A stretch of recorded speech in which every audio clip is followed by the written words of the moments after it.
कुछ भी कर डालो, ये पत्थरबाजी करेंगे, ट्रेन तोड़ना शुरू कर दिए। तब मुझे लग गया कि ये कैंसर है, इस्लाम और ईसाइयत भारतीय संस्कृति के लिए कैंसर है। और मैं पूछना चाहता हूं कि जब पाकिस्तान बांग्लादेश इस्लामिक राष्ट्र बना तो संयुक्त राष्ट्र को कोई आपत्ति नहीं हुई, दुनिया को कोई आपत्ति नहीं हुई। बंटवारे से बचा हुआ जो भारत है, जो धर्म के आधार पर बटा, अगर वो हिंदू राष्ट्र बनता है तो संयुक्त राष्ट्र को या दुनिया की किसी भी कंट्री को कोई आपत्ति नहीं होनी चाहिए। और बंटवारा ही एक विकल्प है देश में मानवता को बचाने के लिए। कुछ भी कर डालो, ये पाकिस्तान जिंदाबाद का नारा लगाएंगे, ये पत्थरबाजी करेंगे, ये सेना पर पत्थर मारने में नहीं हिचकिचाएंगे। राष्ट्रीय संपत्ति में आग लगाना जब शुरू कर दिए, ट्रेन तोड़ना शुरू कर दिए, तब मुझे लग गया कि ये कैंसर है, इस्लाम और ईसाइयत ये भारतीय संस्कृति के लिए कैंसर है। मतलब अगर ऐसा ना होता तो 157 ईसाई देश कैसे बन जाते, 57 मुस्लिम, अगर दूसरे को इज्जत देते बराबर का तो कुछ लोग वहां भी होते हैं उनके बराबरी के। अब उनके बराबरी के नहीं है भाई। हमारे देश में अगर मुसलमान राष्ट्रपति बन सकता है तो पाकिस्तान में प्रधानमंत्री क्यों नहीं बन सकता, पाकिस्तान में जो है राष्ट्रपति क्यों नहीं बन सकता है?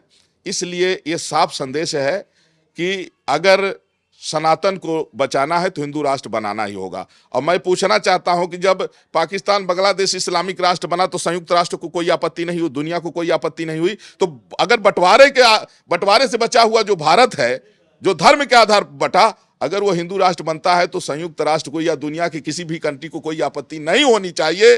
और बंटवारा ही एक विकल्प है देश में मानवता को बचाने के लिए। जो भारत हमारा विश्व गुरु है वह सनातन धर्म के कारण है, क्योंकि हमारा एक सनातन धर्म ही है जो वसुधैव कुटुंबकम की हम बात करते हैं भाई। जैसे इस्लाम में कहते हैं मोहम्मद के सिवा किसी को नहीं मानते हैं, हमारा सनातन धर्म क्या कहता है कि जिस परमात्मा को, जिस आराध्य को हम मानते हैं, ईश्वर सर्वभूतानां हृदय से अर्जुन तिष्ठति, कहते वो परमात्मा सब में है। जितना तुम अपने परमात्मा के प्रति सम्मान रखते हो, आदर बुद्धि रखते हो, उतना ही हर प्राणी के प्रति रखो। हम तो नदियों में मातृबुद्धि रखते हैं, हम वनस्पतियों में देवत्व बुद्धि रखते हैं, तब ये प्रकृति सुरक्षित है। अगर उनके जैसा होता तो आज ये पता नहीं, आज प्रलय हो गया होता, सब नष्ट हो गया होता। इसलिए हम किसी का अपमान नहीं कर रहे हैं, हम सबका सम्मान करते हैं, लेकिन अपना अस्तित्व बचाने के लिए हिंदू राष्ट्र बनाएंगे। और आगे वही है कि जो सनातन का काम करेगा देश में वही राज करेगा। वंदे मातरम। लेकिन एक मेरा सवाल ये है कि मुसलमानों को लेकर तो आपने जो अपनी राय रखी या फिर जो भी उनसे जुड़ी हुई खबरें आती हैं वो चलिए ठीक है, लेकिन भारत में रहने वाले ऐसे कई हिंदू हैं जो हिंदू विरोधी हैं। अभी आपने स्टालिन का नाम लिया, वो डंके की चोट पर कहते हैं उन्मूलन होना चाहिए। ए राजा का आपने नाम लिया, दोनों के बयान मैंने सुने। फिर जिक्र होता है मल्लिकार्जुन खड़गे जो कांग्रेस के अध्यक्ष है, उनके बेटे का, प्रियांक खड़गे का भी ऐसा मिलता जुलता बयान सामने आता है।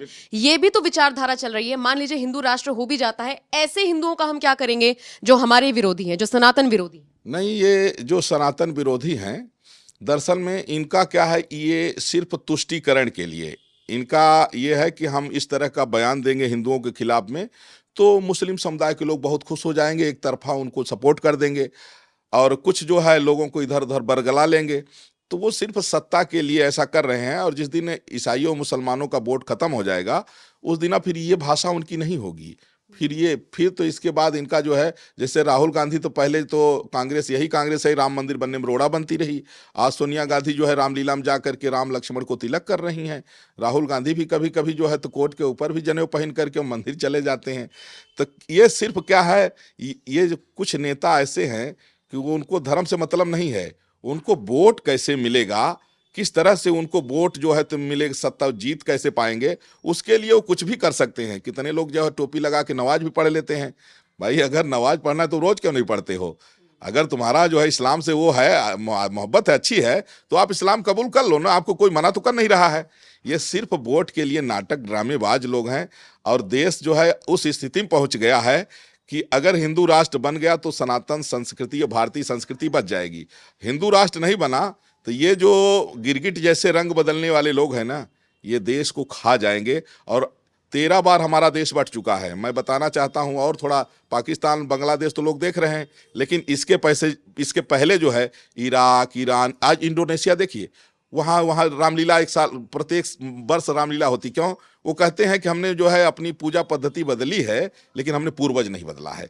क्योंकि उनको पता लगा कि अगर शांति चाहिए तो सिर्फ सनातन में है।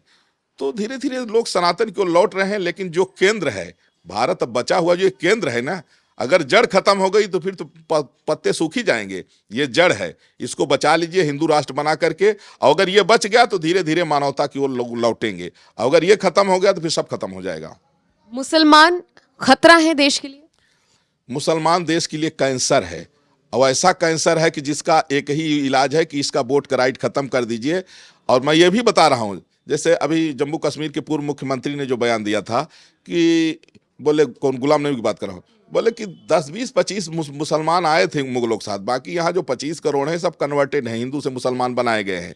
कुछ क्रूरता से बनाए गए थे, कुछ षड्यंत्र से बनाए गए। तो ये जाने वाले कहीं नहीं है, ये सब फिर से घर वापसी कर लेंगे, और घर वापसी करना भी चाहिए। और मैं उनका सम्मान करूंगा, जो घर वापसी करेंगे वो देश के नागरिक रहेंगे, मैं उनका सम्मान करूंगा। जैसे हमारे यहाँ गंगा है, यमुना है, सरस्वती नदी है, और सब मिल जाती हैं तो एक संगम बन जाता है, तो उसका संगम का भी अपना वो है। तो हमारे यहाँ जो ये है, हम जो भी इंटरकास्ट शादी पर विश्वास रखते हैं या फिर जो है जो घर वापसी करेंगे, हम इनको बाकायदे ससम्मान, माने देखिए हमारे यहाँ कास्ट सिस्टम तो कभी था ही नहीं, एक वर्ण व्यवस्था। व्यवस्था मतलब होता है जैसे कोई फाइनेंस मिनिस्टर है, कोई हेल्थ मिनिस्टर है, अब कोई कह दिया जाए कि सब नहीं, एक व्यवस्था है ये। अच्छा, लोग कहते हैं कि भाई ये ऊंच नीच का मतलब क्या है, तो मैं कह रहा हूँ जैसे डीएम है तो डीएम है, डीएम एक अलग पद है, सीएम एक अलग पद है, प्रेसिडेंट अलग पद है, प्राइम मिनिस्टर अलग पद है। तो एक दूसरे का रिस्पेक्ट होता है ना कि हमसे बड़े हैं, हमसे बड़े हैं।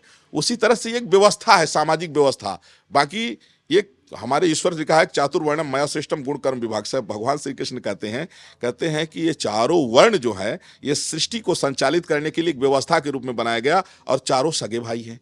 तो सगे भाई हैं तो इसमें अनटचेबिलिटी तो नहीं है, लेकिन हाँ इतना आदर जरूर है, जैसे डीएम साहब आए तो उनके जो नीचे वाले होंगे, एडीएम होंगे, वो थोड़ा खड़े हो जाएंगे, रिस्पेक्ट करेंगे। और रिस्पेक्ट एक मर्यादा है, जिस दिन ये खत्म हो जाएगा उस दिन, जैसे लोग हम समानता की बात तो करते हैं, लेकिन समानता का भी एक मतलब उसकी भी एक कहा जा सकता है कि एक स्तर है।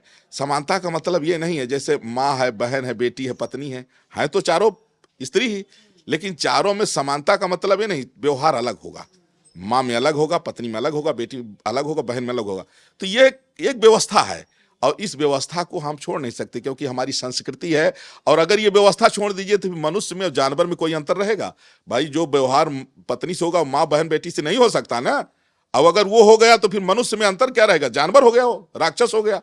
तो एक जो हमारी जो उच्च संस्कृति है, जो भारतीय संस्कृति, उन आदर्शों को लोग समझें जो नहीं समझते हैं। आज लोग कहते हैं महिलाओं को बराबरी की बात, मैं बता रहा हूं, हमारे यहां लिखा है पितुर 10 गुणा माता, वेदों में लिखा हुआ है।